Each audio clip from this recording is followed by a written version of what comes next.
You love being superficial. You love the big chains. You want to get the BBLs. You want all the newest and trendiest clothes. You've partaked in things that I don't agree with.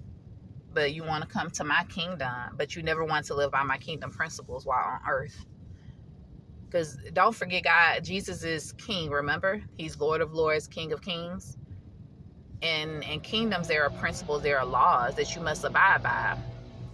So if you don't want to abide by those laws here, why should you partake in the kingdom of heaven where the laws are there? Why not embrace it here?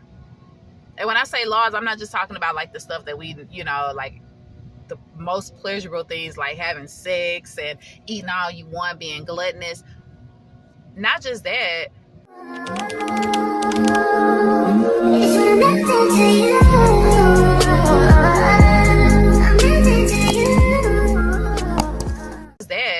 What about being generous? It's a big problem in my family. Self-proclaimed Christians, a lot of money, and will watch you suffer. Will sit in church every day and watch you suffer and your family.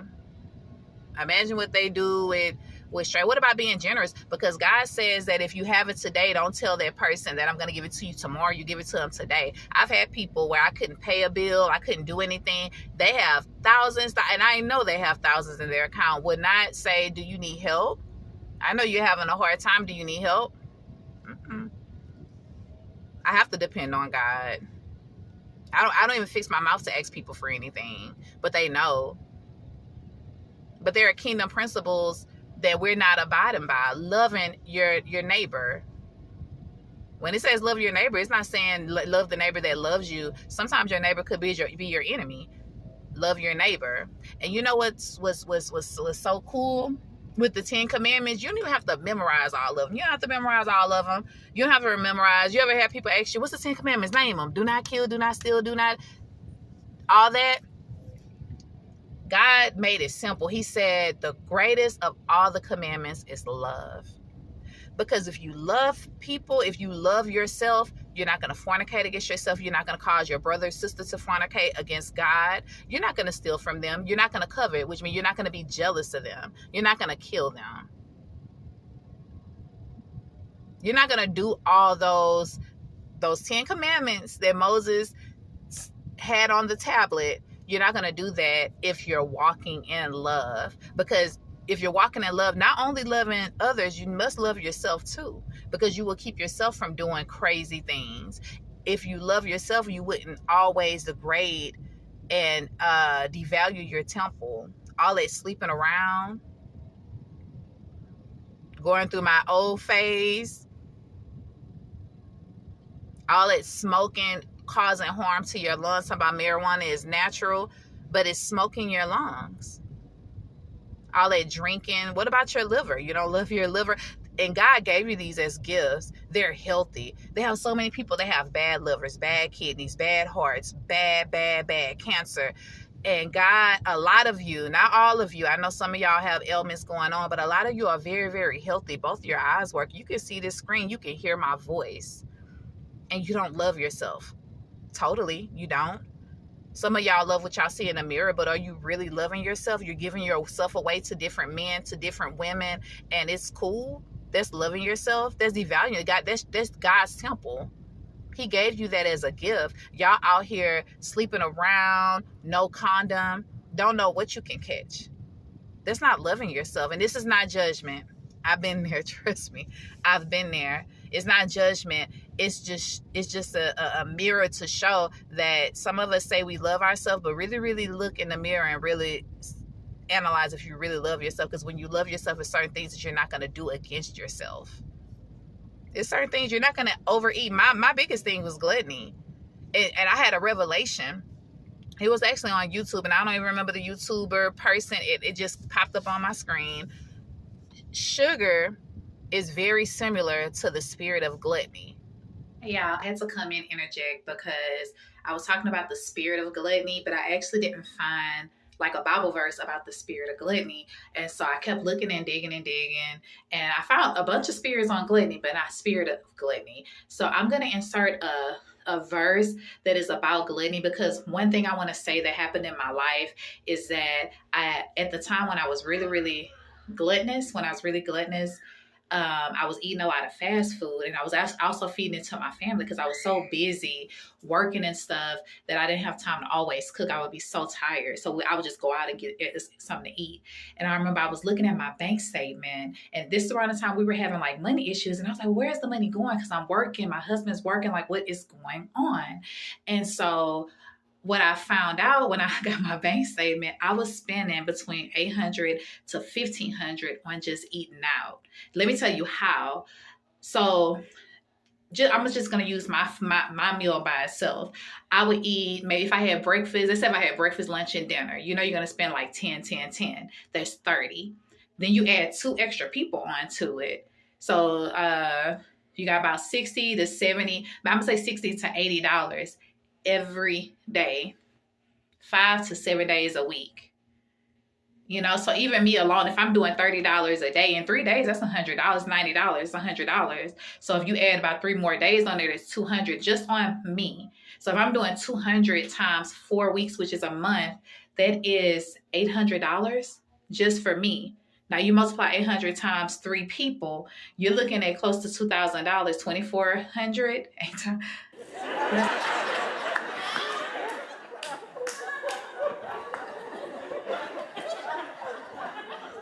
I'm so damn confused.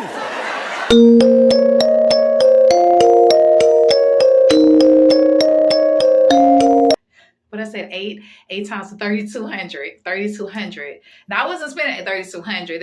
I wasn't spending that much, but I'm just saying, just thinking about those numbers, crazy. So when I looked at my bank statement, I seen that, and it's not including like groceries and the fact that I was cooking. I wasn't always just eating out, but I ate out so much that I was spending $800 to $1,500 within a few set of months. And I was wondering, like, where is my money going? Like, I'm not shopping. I'm not getting my hair done. So where's all this money going? It was going on food. So gluttony is the verse that I'm going to share talks about how gluttony will bring you to poverty. And that's how the Bible comes to life, because it's telling you what's going to happen to you if you go along with certain things that you want.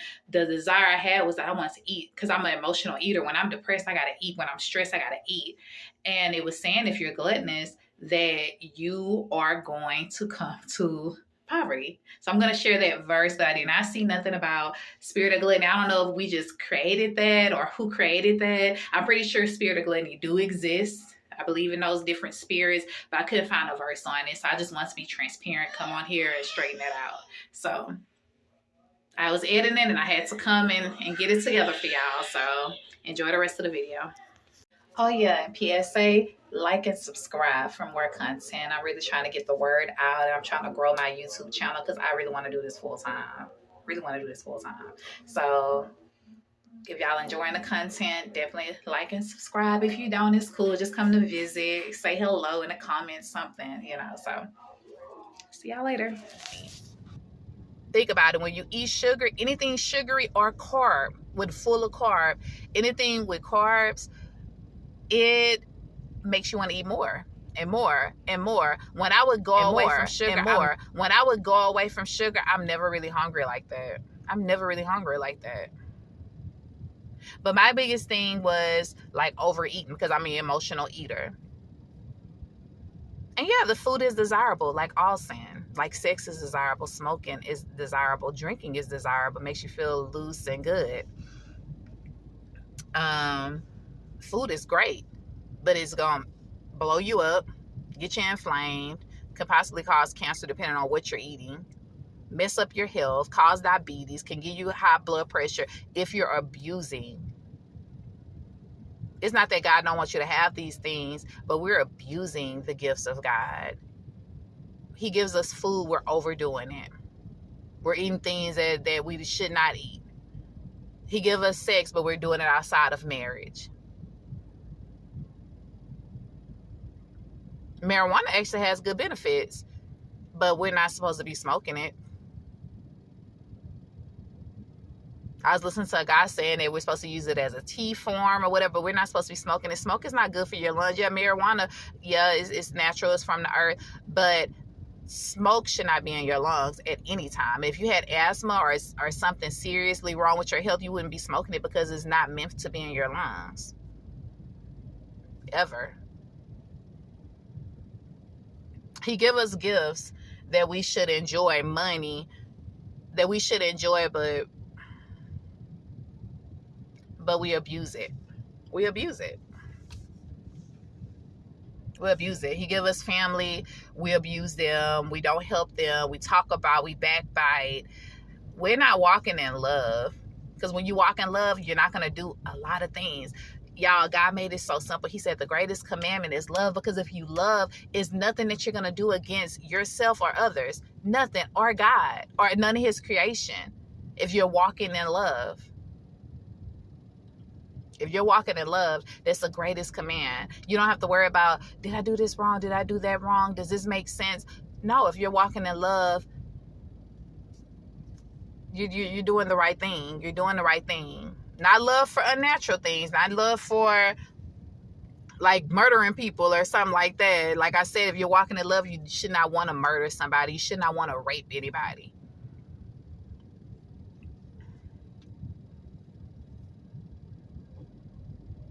So yeah, this channel is going to be about things like that. It's going to be God inspired. I have no idea what I'm going to talk about. I'm just being super obedient to God. I'm just going to be super obedient with him.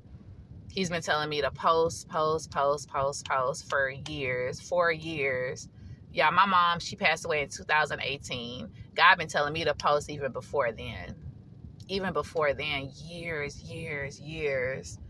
I mean, years. Maybe like I started getting the unction to do it about 2007, y'all. It's 2024.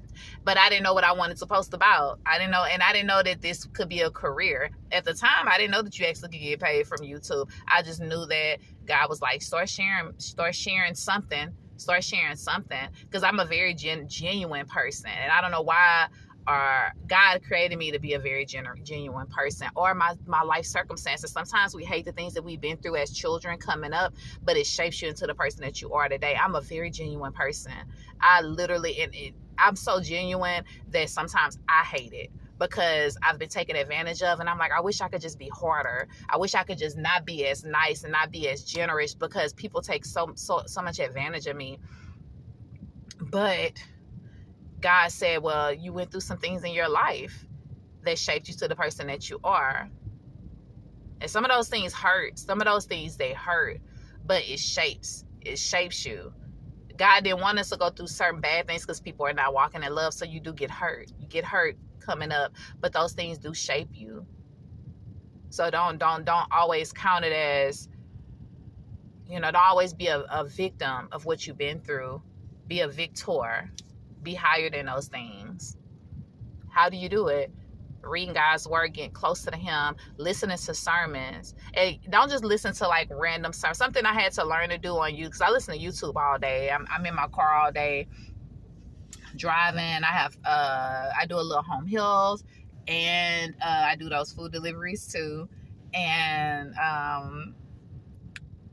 I would just randomly listen to YouTube videos. But one thing I learned, whatever you're going through in your life, type that in YouTube and look up a sermon for it. If it's finances, what does God say about finances? And just find your video. If it's a relationship, I want to get married, look that up. Fornication, I'm struggling with that. Look it up online.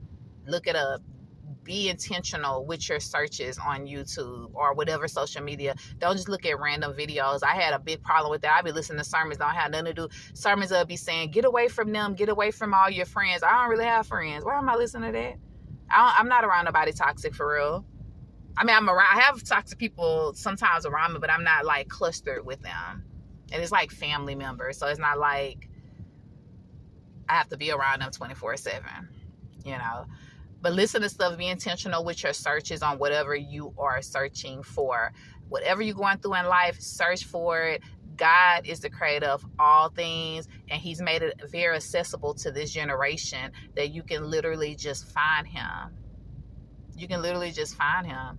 reading his word. You can search online. We got Chat GPT now. It can break things down for you.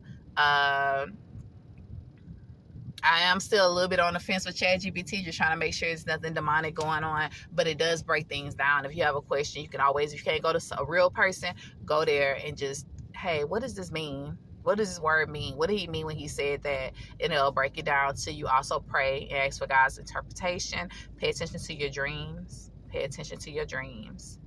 It's something about your dreams.